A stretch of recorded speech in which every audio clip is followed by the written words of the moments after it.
Bismillahirrahmanirrahim. Question number 5. The following data give a ranking of 8 persons for their ability by 3 judges P, Q and R. Calculate the coefficient of concordance. इस question में और यहाँ पर person जो है ABCDEFGH है, यानी 8 person है टोटल और 3 जज है, जज P, जज Q, जज R.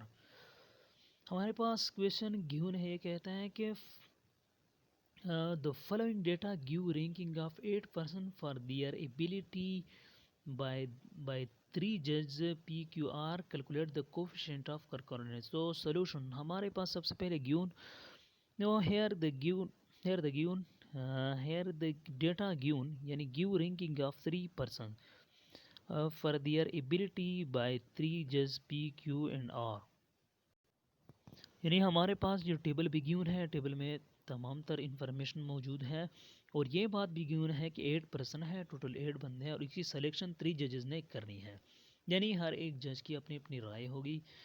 अच्छा, और रिक्वायर्ड में हमसे ये मांगा कि एक आप कैलकुलेट करें कोफिशिएंट ऑफ कॉन्कॉर्डेंस, क्या तो आप फाइंड करें कोफिशिएंट ऑफ कॉन्कॉर्डेंस. तो कोफिशिएंट ऑफ कॉन्कॉर्डेंस को फाइंड हम भी करेंगे. प्रोसीजर, तो प्रोसीजर में हमारे पास ये टेबल है भी है और टेबल हमारे पास टेबल गिवन है, यानी ABCDEFGH है, 8 बंदे हैं और 3 जजेस ने सिलेक्शन करी, जज P, जज Q, जज R. तो ए को जज ए बंदा जो है, यानी अली आप इसको नाम दे दो, इसको जज ए कहता है कि ये 4 पे होना चाहिए, जज क्यू कहता है कि ये बंदा 3 पे होना चाहिए और जज आर कहते हैं कि ये बंदा 2 पे होना चाहिए, यानी दूसरे नंबर पे होना चाहिए. इसी तरह बंदे यानी जो दूसरा बंदा है बशीर, आप इसको नाम दे सकते हैं, वो कहता है यानी जज पी कहता है कि ये 3rd नंबर पे होना चाहिए, जज क्यों कहता है कि ये 4th नंबर पे होना चाहिए और जज आर कहता है कि नहीं ये बंदा बड़ा अच्छा है, इसकी करकर्दगी बड़ी अच्छी है, तो इसको 1st नंबर पे होना चाहिए. और सी बंदा जो है इसको जज पी कहते हैं ये बड़ा ये नहीं, और जो कहते हैं कि ये बंदा बड़ा अच्छा है, इसको 1st नंबर पे होना चाहिए. और जज क्यू कहते हैं नहीं ये बंदा तो दूसरे नंबर पे लायक है, और जज आर कहते हैं नहीं ये 6 नंबर पे लायक है. इसकी क्वालिटी यह है कि ये 6 नंबर पे लायक है, यानी राय मुख्तलिफ है. इसी तरह जो डी बंदा है, अब इसको दानिश नाम दे दें, तो जज पी कहता है कि दानिश को जो है वो 6 पे होना चाहिए, जज 6 नंबर पे होना चाहिए. जज क्यों कहते हैं कि नहीं दानिश को 5 नंबर पे होना चाहिए, और जज आर भी उसके साथ क्या कहते हैं, उसके साथ एग्री करता है, यानी जज क्यू के साथ, वो भी कहता है कि इसको 5 पे होना चाहिए. इस तरह जो इल्हाम जो बंदा है, इसको यानी ई इसको हम फ़र्ज़ करेंगे ये इल्हाम है, तो इसको कहते हैं कि आप इसको करें कि जज पी कहते हैं कि ये 2 नंबर पे होना चाहिए, दूसरा नंबर पे होना चाहिए. जज क्यू कहते हैं कि नहीं ये 7 नंबर पे होना चाहिए, और जज आर भी उसके साथ फिर एग्रीमेंट करते हैं, वो कहते हैं कि नहीं ये भी 7 नंबर पे होना चाहिए. अच्छा, इस तरह फ़हद नाम दे, एफ जो बंदा है उसके 8 पर्सन है, क्योंकि तो एफ जो बंदा है इसको हम सपोज़ करें फ़हद कह रहे हैं, तो फ़हद के मुतालिक जज पी का कहना है कि 5 पे होना चाहिए, जज क्यू का कहना है कि ये 8 नंबर पे होना चाहिए, जज आर कहता है कि ये भी 8 नंबर पे होना चाहिए, यानी इसके साथ वो पीर एग्रीमेंट करता है. इस तरह जो यानी बंदा जे जो है यानी जी के मुतालिक इनके गफ़ार आप इसको कह दें, तो जज पी कहते हैं कि गफ़ार जो है वो 8 नंबर पे होना चाहिए, बिल्कुल लास्ट पे होना चाहिए. और जज क्यों कहते हैं नहीं ये बड़ा अच्छा बंदा है, इसको आप 1 पे रख दे, और जज क्यों ये कहता है अब इसको 1 पे रख दे. जज आर कहते हैं कि नहीं ये तो 4th नंबर के लायक है. और इस तरह जो एज जो बंदा है आप इसको हफीज़ नाम देते, तो इस जज पी कहते हैं कि हफीज़ के मुतालिक ये कहते हैं कि इसके 7 नंबर पे होना चाहिए, यानी लास्ट है 1 नंबर फर्स्ट. और जज क्यों कहते हैं नहीं ये 6 नंबर के लायक है, जज आर कहते हैं नहीं ये थोड़ा सा अच्छा बंदा है, इसको 3rd नंबर पे होना चाहिए. तो इस तरह टेबल की जो रिक्वायरमेंट्स है. अच्छा, here the total of the observed ranks, तो टोटल ऑफ ऑब्जर्व्ड रैंक यानी 9 किस तरह है, ये 4 + 3 + 2, ये 4 + 3 + 2 से हमारे पास 9 आएगा. और 3 + 4 + 1 से हमारे पास 8 आएगा। वो 1 + 2 + 6 हमारे पास 9 आएगा। वो 6 + 5 से हमारे पास आ जाएगा 6 + 5 से हमारे पास आ जाएगा 16 आ जाएगा। वो 2 + 7 से हमारे पास आएगा 16 आएगा। वो 5 + 8 से हमारे पास आ जाएगा 5 + 8 से हमारे पास आ जाएगा, तो इससे 21 आएगा। और 8 + 1 + 4 से आ जाएगा 8 + 1 + 4 से 13 आएगा। और 6 और हमारे पास जो 7 + 6 + 3 से हमारे पास 7 + 3 से हमारे पास आएगा 16 अगेन आएगा। तो ये है the totals of the observed ranks. तो ये हमारे पास टोटल ऑब्जर्व्ड रैंक्स हो गए 9 8 9 16 16 21 30 13 16। तो हमारे पास एम जो है एम यानी हर जजेस के अपनी अपनी राय है। और एक तीन तीन यानी 3 राय है हमारे पास, 3 जजेस है तो 3 राय। तो हमारे पास एन की जो कीमत होगी वो 3 हो गई, यानी जजेस की जो तादाद है वो हमारे पास 3 है। और 8 बंदे हमारे पास, टोटल बंदे कितने हैं एन, तो एन की कीमत हमारे पास आएगी 8 बंदे हैं। सो दियर मीन, तो हम इसका मीन कैलकुलेट करेंगे। तो मीन कैलकुलेट करेंगे तो एम की वैल्यू हो 3 लगाएंगे, वो एन की वैल्यू 8 लगाएंगे। तो 8 + 1 × 3 डिवाइडेड बाई 2, इसको हम कैलकुलेट करने के बाद हमारे पास आएगा 13.5। तो ये 13.5 इसका मीन आ गया। यानी इन तीनों का अगर हम मीन लेकर आए तो इसका मीन क्या होगा 3 जजेस का, तो इसका मीन ये होगा कि ये 13.5 इसका मीन होगा। तो 10 समेश। अब हम एस क्या है, बेसिकली हम एस को समझते हैं कि एस है क्या। एस है, इसकी जो डिफिनेशन है, एस डिनोट कर दे, दिस डिनोट करता है, ये बात नोट करने के काबिल है, डिनोट करते हैं sum of the square of the deviation of the totals of the observed ranks from their common mean.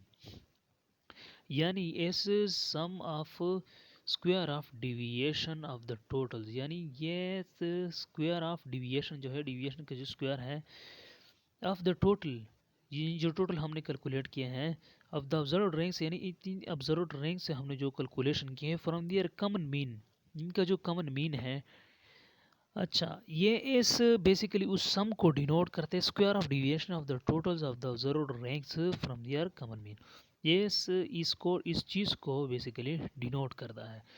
तो इसको हमने लगाया तो s is equal to 9 - 13.5 whole square plus 8 - 13.5 whole square plus 9 - 13.5 whole square plus 16 - 13.5 whole square plus 16 - 13.5 whole square plus 21 - 13.5 whole square plus 13 - 13.5 whole square plus 16 - 13.5 से whole square is equal to, अब अगर हम देखें तो 9 जो था वो 2 मरतबा आया था, तो 2 × 9 - 13.5 whole square plus 8 - 13.5 whole square plus 3। अब अगर हम देखें तो 16 जो था वो 3 मरतबा आया था, 16 जो था वो 3 मरतबा हमारे पास आया था। तो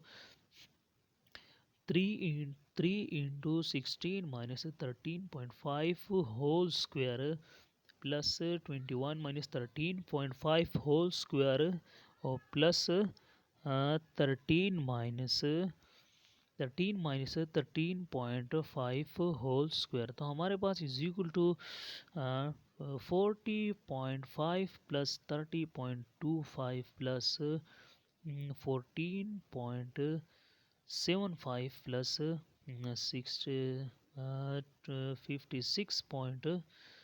56.25 प्लस 0.25। तो इसको हम ऐड करेंगे तो हमारे पास आ जाएगा 146 आ जाएगा हमारे पास, यानी 146 जो सम है, यानी जो सम था square of deviation of the totals of the observed ranks उसका जो हमारे पास जो सम था एस था वो हमारे पास 146 हमारे पास आ गया। तो हैंस अब हम कोफिशिएंट ऑफ हमारे पास जो मेन चीज़ था जो हमें कैलकुलेट करना था वो था कोफिशिएंट ऑफ कॉन्कॉर्डेंस। तो कोफिशिएंट ऑफ कॉन्कॉर्डेंस है क्या बेसिकली? कोफिशिएंट ऑफ कॉन्कॉर्डेंस को हम बेसिकली डब्ल्यू से डिनोट करते हैं और इसको हम डिफाइंड ऐसे करते हैं, is defined as the ratio of the variance of the totals of the observed ranks to the variance in case of complete agreement। thus we have इसका फार्मूला जो इसको हम इसे W इज इक्वल टू 12 ये ratio है बिल्कुल दो values के दरमियान ये रेशियो है। तो 12 into S divided by M square into M cube minus N cube minus N. तो इसका फार्मूला ये है, यानी इसको इसको हम किस तरह डिफाइन करते हैं, A is the ratio of the variance of the totals of the observed ranks. यानी वेरिएंस जो है, वेरिएंस टोटल ऑब्जर्व्ड रैंक का जो वेरिएंस है इसको, यानी variance of total observed ranks क्या है, उसका variance of total observed ranks जो है उसका फार्मूला है M square, variance of total is equal to M square into N square minus 1 divided by 12। इसका फार्मूला ये है। और तो इसका तो बेसिकली ये वेरिएंस वेरिएंस की जो है, यानी it the ratio of the variance of the totals of the observed ranks to the variance in case of complete agreement. अगर कंप्लीट एग्रीमेंट तो इस यानी एस डिवाइडेड बाई एन उस एक ये वैल्यू हो गई। तो ये इन दोनों वैल्यू के दरमियान बेसिकली हमारे पास एक रेशियो है। तो so W is equal to 12, तो हमारे पास एट लास्ट आ जाएगा W is equal to 12 dot, यानी 12 dot S divided by M square into N cube minus N. तो हमारे पास ये डब्ल्यू कोफिशिएंट ऑफ कॉन्कॉर्डेंस हम जिसको कहते हैं वो हमारे पास ये है। तो हम अब इसमें वैल्यू पुट करेंगे कोफिशिएंट ऑफ कॉन्कॉर्डेंस में। तो W is equal to 12 point S, यानी 12 dot S divided by M square into N cube minus N. तो 12 ज़रब है, यानी 12 क्रॉस या डॉट एस की हमने वैल्यू लगा दी, वह जो है 146 है डिवाइडेड बाय, अब तो एम जो था वो हमारे पास 3 था। एम अगर हम देखें तो हमारे पास 3 जजेस थे, तो इसकी तादाद है तो इसको हमने लगाया। तो और N minus N cube minus N, और हम एन की जगह 8 को लगे क्योंकि हमारे पास 8 बंदे थे टोटल। तो हमारे पास एन की कीमत 8 होगी। तो एन की एम की क्यूब है, तो ये कैलकुलेट करने के बाद हमारे पास आ जाएगा इज इक्वल टू, हमारे पास एट लास्ट जब हम इसको कैलकुलेट करेंगे तो हमारे पास आएगा डब्ल्यू इज इक्वल टू 0.3862433862। तो ये हमारे पास है। तो हम राउंडिंग जब हम करेंगे, राउंडिंग ऑफ जब हम करेंगे तो हमारे पास आएगा डब्ल्यू इज इक्वल टू 0.3662। तो हमारे पास एट लास्ट आफ्टर राउंडिंग ये हमारे पास जो वैल्यू है ये हमारे पास ये आ जाएगी। तो हमने बेसिकली क्या किया इस क्वेश्चन में हमने अगर थोड़ा सा फिर नज़र दौड़ाए तो हमने ये किया कि हमारे पास गिवन था कि the following data give ranking of the 8 person for their ability by 3 जजेस, यानी 3 जजेस थे, 8 बंदे। तो इसको इतने हर एक जज ने सिलेक्शन करनी थी। किसी ने ए को फर्स्ट पे लगाया, किसी ने बी को, किसी ने सी को, और किसी ने यानी मुख्तलिफ फ़राए थे इन जजेस के दरमियान। तो बेसिकली हमने जो फाइंड किया कोफिशिएंट ऑफ कॉन्कॉर्डेंस फाइंड करना। तो सबसे पहले हमने ये देखा कि कोफिशिएंट ऑफ कॉन्कॉर्डेंस फाइंड करने के लिए हम टोटल, यानी total of the observed rank, तो टोटल यानी जो रैंकिंग था हमारे पास, ये ऑब्जर्व्ड रैंक की जो टोटल थी इसको हमने सम किया, इसको हमने सम किया। फिर हमने देखा कि 3 जजेस हैं, इनकी कीमत 3 आ गई, और 8 बंदे हैं तो इनकी कीमत 8 आ गई। इसी तरह तो हमने ये एस को फाइंड कर रहे हैं, यानी the sum of the square of the deviation of the total of the observed ranks, इसको हमने फाइंड किया। और फिर हमने कोफिशिएंट ऑफ कॉन्कॉर्डेंस, जो कि एक कोफिशिएंट ऑफ कॉन्कॉर्डेंस बेसिकली जो एक रेशियो है, ये किस किस के दरमियान है, ये वेरिएंस ऑफ कोफिशिएंट ये वेरिएंस के दरमियान है, variance of the observed ranks के दरमियान है, और फिर ये इन केस ऑफ कंप्लीट एग्रीमेंट यानी एज बाई एज के दरमियान एक रेशियो, तो इनमें हमने फाइंड करते हैं। तो यहाँ पर क्वेश्चन नंबर 5 भी कंप्लीट हुआ चाहते हैं। तो थैंक्स, गुड लक।